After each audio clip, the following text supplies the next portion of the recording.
Друзья, здравствуйте! В этом видео мы рассмотрим дефис в наречиях, слитное и раздельное написание наречий, а также способ образования наречий. Дефис в наречиях пишется в наречиях на ому, ему, и с приставкой по, например, по-другому, по-прежнему, по-русски, по-немецки, по-видимому, по-медвежье. Необходимо запомнить писать по латыни. В наречиях, образованных от порядковых числительных с приставкой в, во и суффиксами их, их. Например, во-первых, во-вторых, в-третьих. В наречиях с повторяющимися корнями. Например, еле-еле, волей-неволей, как-никак, точь-в-точь, видимо-невидимо. Но необходимо запомнить бок о бок в конце концов. В неопределенных наречиях с приставкой кое и суффиксами то, либо, не будь. Такие, например, кое-как, где-то, что-то, как-то, все-таки, куда-нибудь. В сочетаниях двух синонимичных слов, образующих наречие, например, любо-дорого смотреть, тихо, смирно жить, все шито-крыто, нежданно-негаданно оказаться. Важно, наречия поэтому, потому, почему, посему пишутся слитно. Необходимо отличать наречия с дефисным написанием от наречных выражений, которые состоят из форм именительного и творительного падежа существительного. Они пишутся раздельно. Например, служба службой, честь честью, дружба дружбой, чин чином, чудак чудаком, клин клином, а также сочетание двух существительных с предлогом бок о бок, с глазу на глаз, один на один.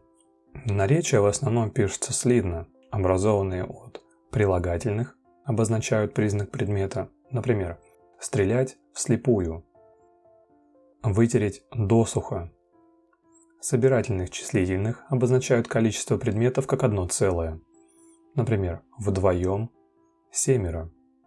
Местоимений указывают на предметы признаки количества, но не называют их. Совсем новая идея. В ничью сыграли. Наречие напрочь, отсюда, за даром. Слитно и раздельно пишутся наречия, образованные от существительных. Наречия, образованные от прилагательных, пишутся слитно, если наречие на «о» образовано от прилагательных с приставкой «по» и указывающие на время, порядок, число. Например, квартальный, поквартальный, поквартально, минутный, поминутный, поминутно, штучный, поштучный, поштучно. Важно отличать эти написания от наречий, у которых после приставки «по» ставится дефис. В составе наречий имеются краткие формы прилагательных с приставками «в», «во», например, вполне, вскоре, влево, вкратце. Приставка «до», например, до бела, до красна, досуха. Приставки «из», издавна, истори, искони. Приставки «за», замертво, заживо, запросто. Приставки на, например, налево, направо, навеселе. Приставки по, подолгу, помалу, попосту. Приставки с, со, например, слева, справа, снова, смолоду. Новые однокоренные слова произошли от полных форм прилагательных с помощью разных приставок и суффикса «ую». Например, плотный, вплотную, например, подойти. Чистый, подчистую, например, съесть. Прямой, напрямую, спросить. Исключение на боковую, на мировую, на попятную, а также из темна до темна. Образование наречия от собирательных числительных.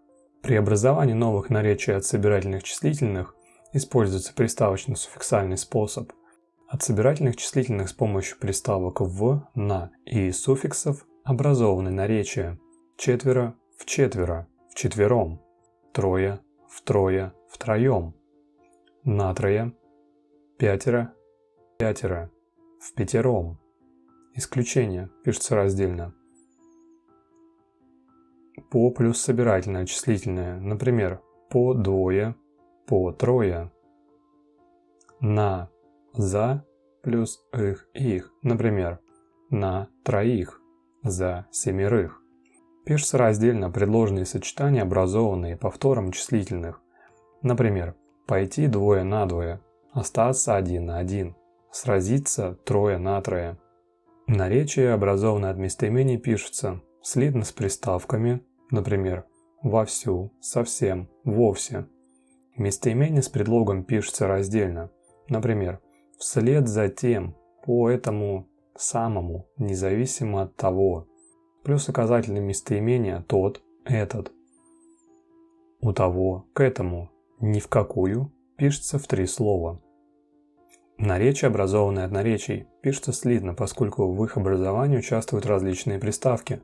Например, даром, за даром, туда, оттуда, ныне, отныне, пополам, напополам, совсем, насовсем, сквозь, насквозь, против, напротив, когда, никогда, куда, некуда.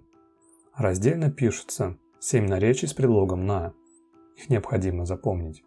На сегодня, на нет, на ура, на завтра в значении на какое время, на потом, на после, на авось. Рассмотрим раздельное написание наречий. Наречия образованы от существительных с предлогом без, например, без просыпу, без оглядки, без толку, без ума, без спросу, без умолку. С предлогом до, например, до зарезу, до отвала, до полусмерти, до упаду, до незнаваемости. Исключение дотла. Пишется вместе, его необходимо запомнить. Предлог со, например, с разбегу, с кондачка, с молотка, с панталыку, с маху, с налета. Исключение с дуру, сроду, сразу, снаружи, сбоку, сродни, сряду, с позаранку, с просонок, слишком, в значении очень, с плеча, в значении ударить, спереди. Группа наречий, образованных от существительных в форме винительного падежа с предлогами под, например, под стать, под силу, под мышку, под гору, под шумок. Исключение под час, подряд, под шофе, подвысь. За границу, за глаза, за полночь, за полдень, за упокой. Исключение за раз, замуж, замужем, за панибрата, за подлецо. Пишутся вместе, их необходимо запомнить. Если предлог заканчивается на согласную, а существительное в винительном падеже начинается с гласной, пишется также раздельно. Например, в обмен, в охапку, в упор, с изнанки. В составе производного наречия существительное с предлогом сохранило некоторые падежные формы. Например, по памяти на память, по совести на совесть, под утро с утра. Исключение наизнанку с изнанки, поодиночке в одиночку, вмиг на миг, наспех не к спеху, взамен в замену. Наречия, оформленные как творительный падеж существительных с различными предлогами. Например, за границей, под боком, под спудом, под мышкой, с оглядкой, с разбором. Наречия, образованные путем сочетания предлогов в, на и существительных в форме предложенного падежа, оканчивающихся на ах, ях, например, в бегах, в головах, в ногах, в сердцах, но в горячах, в торопях, в просонках, в попыхах, в потьмах пишется вместе, их необходимо запомнить. Также на е, например, на полуслове.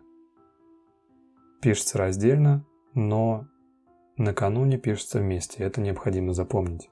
Слитное написание. Наречия, образованные от существительных, начинаются с приставок о, от, к, из. Например, озимь, обок, отроду, в значении никогда. Отчасти, к ряду, кстати, изнутри. Наречия, образованные от существительных с пространственным или временным значением даль, низ, верх, перед, зад, высь, ширь, глубь, начало, конец, век. Например, вверху, вверх, доверху, сначала, поначалу, вперед, впереди, назад, позади. Многие наречия образованы от существительных, которые в современном языке не употребляются. Например, навзрыд, натощак, вкупе, наотмашь, невдомек, вдребезги, навзничь, невзначай, пополам, впросак, воочию, наискосок, насмарку, поодаль, понаслышке и так далее. Для закрепления знаний рекомендую выполнить небольшие задания. Необходимо выбрать правильное написание наречий, то есть написать через дефис, где это необходимо. В таких выражениях, как «брел еле-еле», «повторить точь-в-точь», «говорить по-французски», «тепло по-летнему», «по-новому взглянуть на проблему» и так далее. Второе задание – выберите правильное написание наречий. Идти в развалку, пойти навстречу с одноклассниками, идти на попятную, надеяться на удачу, веселиться до упаду, гуляли подвое, подойти вплотную, подняться наверх. Обязательно пишите в комментариях свои результаты, вопросы и пожелания. Всем спасибо за внимание и до новых встреч!